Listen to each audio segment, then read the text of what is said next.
When it comes to building wealth, one of the most common questions people ask is, should I invest in stocks or start my own business? Both paths can make your money grow, but they suit very different types of people and lifestyles. Investing in stocks means buying small parts of established companies like Apple, Tesla, or Unilever, and when those companies grow and make profits, your shares increase in value and may also give you dividends. It's one of the easiest and most common ways to invest because you can start with a small amount, buy or sell anytime, and spread your money across different companies to reduce risk. Over time, the stock market has proven to be a reliable way to grow wealth. With long-term average returns of around 8 to 10% per year, that means if you had invested £1,000 20 years ago, it could have turned into around £4,600 today without doing anything but staying patient. However, stocks can go up and down quickly when the economy slows, inflation rises, or global events shake investor confidence. So successful investors need a calm mindset and a long-term view. They understand that short-term losses are part of the journey and that markets recover with time. Starting a business, on the other hand,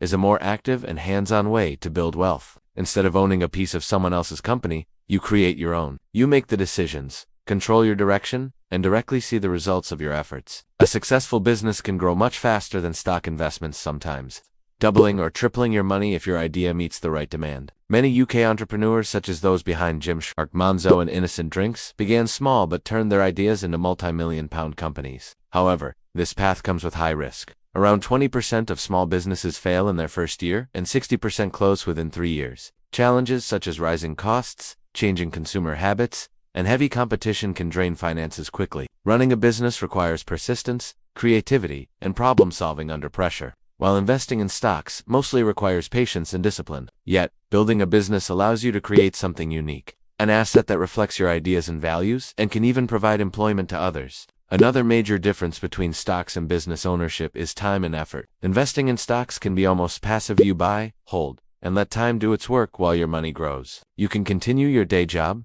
travel, or explore new opportunities while your investments compound quietly in the background. You can even automate monthly contributions through apps or index funds that track the overall market, making it a set-and-forget strategy. A business, however, is far from passive. You'll handle daily operations, manage marketing, deal with customers, and track every penny that goes in or out. It's often stressful in the beginning when profits are uncertain and expenses are high, but once your business becomes stable and scalable, it can start earning passive income through automation or hiring a reliable team, freeing your time while keeping profits flowing. This is why many successful entrepreneurs invest part of their profits into the stock market, combining both approaches to achieve financial freedom faster. When comparing risk and reward, stocks are generally medium-risk investments. Your returns fluctuate with market conditions, but over the long term, they tend to balance out. Businesses, however, are high-risk, high-reward